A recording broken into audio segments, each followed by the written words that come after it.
اعوذ باللہ من الشیطان الرجیم بسم اللہ الرحمن الرحیم۔ السلام علیکم پیاری بہنوں اور بھائیوں، آج کی اس ویڈیو میں ہم آپ کو بتائیں گے کہ عالم برزخ کیا ہے اور روحیں عالم برزخ میں کیسے رہتی ہیں، بلکہ عالم برزخ کے حوالے سے ایک یہودی عورت کا واقعہ بھی آپ کے ساتھ شیئر کریں گے کہ جب ایک یہودی عورت نے سیدنا عائشہ صدیقہ رضی اللہ تعالی عنہا کو عالم برزخ کے بارے میں بتایا تو حضرت صدیقہ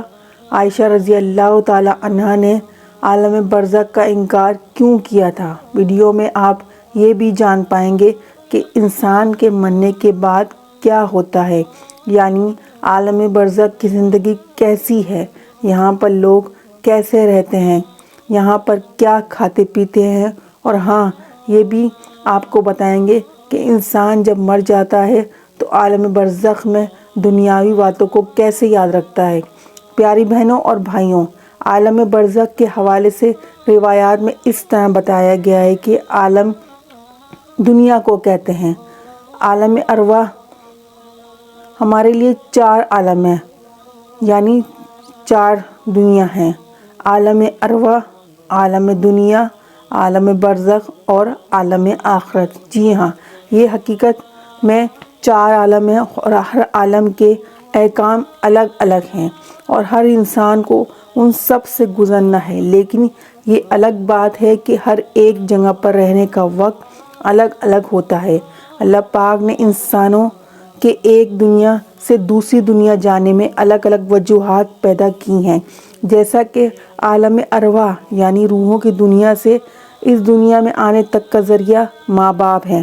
اور اس دنیا سے عالم برزخ تک جانے کا ذریعہ موت ہے، اور عالم برزخ سے عالم آخرت تک جانے کا ذریعہ سور ہے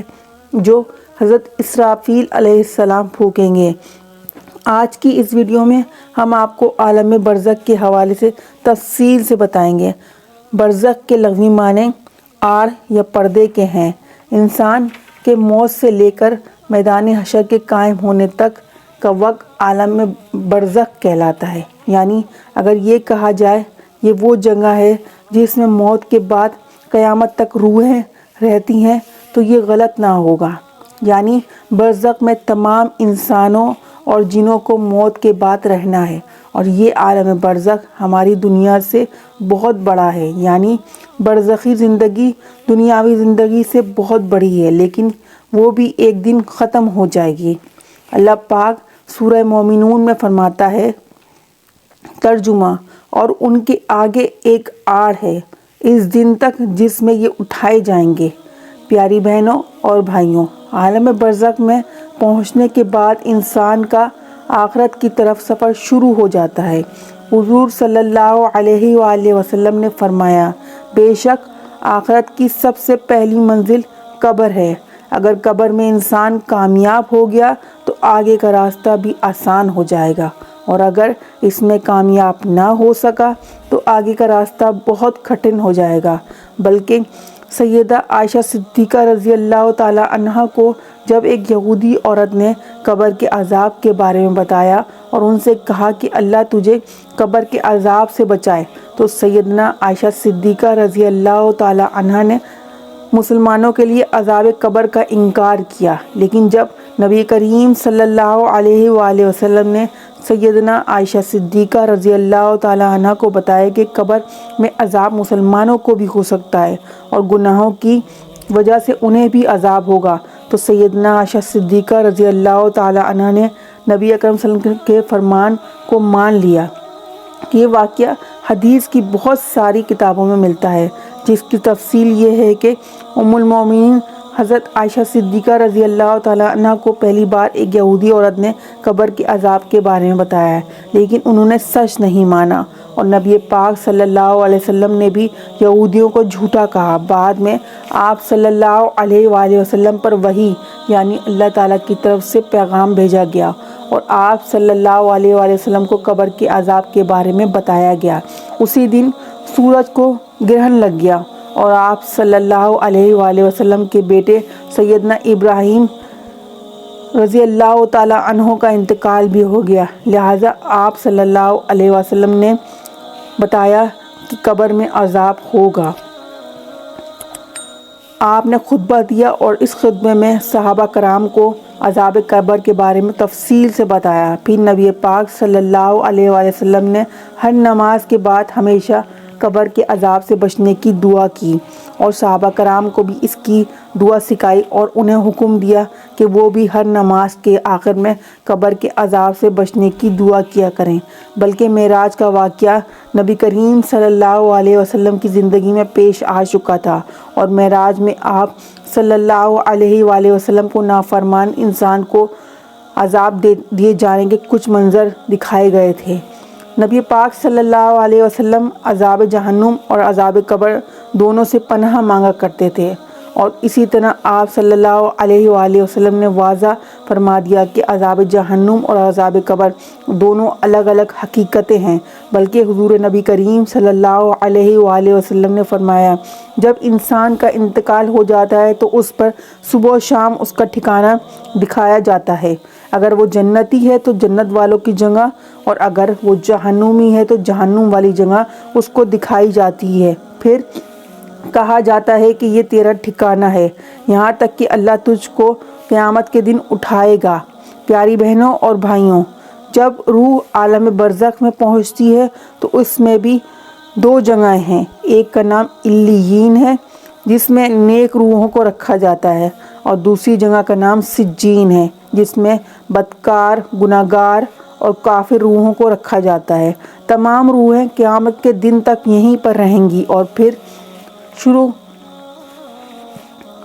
پھر قیامت کے دن اپنے حساب و کتاب کے بعد اپنی اصل جگہ یعنی دوزخ اور جنت میں جائیں گی۔ روایات میں آتا ہے کہ انسان کی وفات کے بعد قبر میں روح کو پھر سے اسی جسم میں ڈال دیا جاتا ہے جہاں پر دو فرشتے منکر اور نکیر سوالات و جوابات کریں گے۔ اگر سوالوں کے جواب صحیح رہے تو پھر آسمان سے آواز آتی ہے کہ میرے بندے نے سچ کہا، اور پھر اس کے لیے جنتی بچھونا بچھا دو اور اسے جنتی لباس پہنا دو اور اس کی قبر میں جنت کی کھڑکی کھول دو۔ قبر میں ہی جنت کی طرف کھڑکی کھول دی جاتی ہے جہاں سے اسے جنت کی ہوا اور خوشبو ملتی رہتی ہے، اور جہاں تک اس کی نظر جاتی ہے اس کی قبر کو پھیلا دیا جاتا ہے۔ لیکن اگر سوالوں کے جوابات صحیح نہ ہوئے تو پھر اس کے لیے قبر میں ہی جہنم کا بچھونا بچھا دیا جاتا ہے۔ جہنم کی گرمی اسے ہر وقت محسوس کروائی جاتی ہے اور اس کی قبر اتنی چھوٹی ہو جاتی ہے کہ پسلیاں آپس میں دھس جاتی ہیں۔ اور اسی طرح اعمال کے حساب سے نیک روح ہے تو وہ خوبصورت نورانی فرشتے روح کو علیین میں چھوڑ دیتے ہیں، اور اگر اعمال برے ہوں تو دو خوفناک نوکیلے دانت والے فرشتے برے انسان کی روح کو سجین میں ڈال دیتے ہیں۔ سجین کیونکہ بری اور بدکار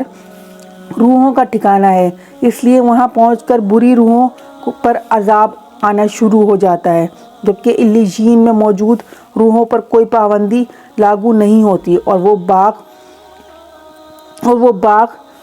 جیسی جگہ پر ایک دوسرے کے ساتھ موجود ہوتے ہیں۔ نیک روح تین علیین ایک دوسرے کے ساتھ رہتی ہیں۔ نیک روحیں علیین میں ایک دوسرے کے ساتھ رہتی ہیں اور ایک دوسرے کو پہچانتی بھی ہیں، جبکہ سجین برے لوگوں کی روحوں کو عذاب کا مزہ چکھاتی ہے۔ علیین میں موجود روحیں ایک دوسرے کو دیکھ کر خوش ہوتی ہیں، ایک دوسرے سے باتیں کرتی ہیں، جو وقت انہوں نے دنیا میں گزارا اس کو یاد کرتی ہیں، اور نئی آنے والی روحوں سے اپنے پیارے کی خبر بھی لیتی رہتی ہیں کہ میرا فلاں رشتہ دار کس حال میں ہے۔ اگر نئی آنے والی روح یہ کہے کہ تمہارا فلاں رشتہ دار تو کب کا مر چکا ہے مگر وہ یہاں علیین میں نہیں پہنچا، تو روح سمجھ جاتی ہے کہ اسے سجین میں بھیج دیا گیا ہوگا۔ نیک روحیں اپنے رشتہ داروں کا انتظار علیین میں بالکل ایسے ہی کرتی ہیں جیسا کہ کوئی گھر سے دور اپنے گھر والوں کا انتظار کرتا ہے، اور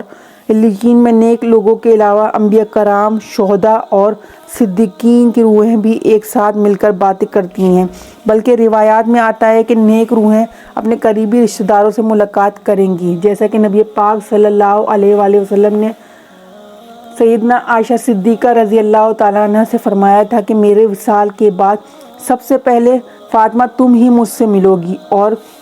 بالکل ایسا ہی ہوا، اور آپ صلی اللہ علیہ وآلہ وسلم کے وصال کے 4 سے 6 مہینے بعد سیدنا فاطمہ رضی اللہ تعالیٰ عنہ حضور اکرم صلی اللہ علیہ وسلم سے جا ملیں۔ یاد رہے کہ عالم برزخ میں روحیں میدان محشر قائم ہونے تک رہیں گی، یعنی قیامت کے دن روحوں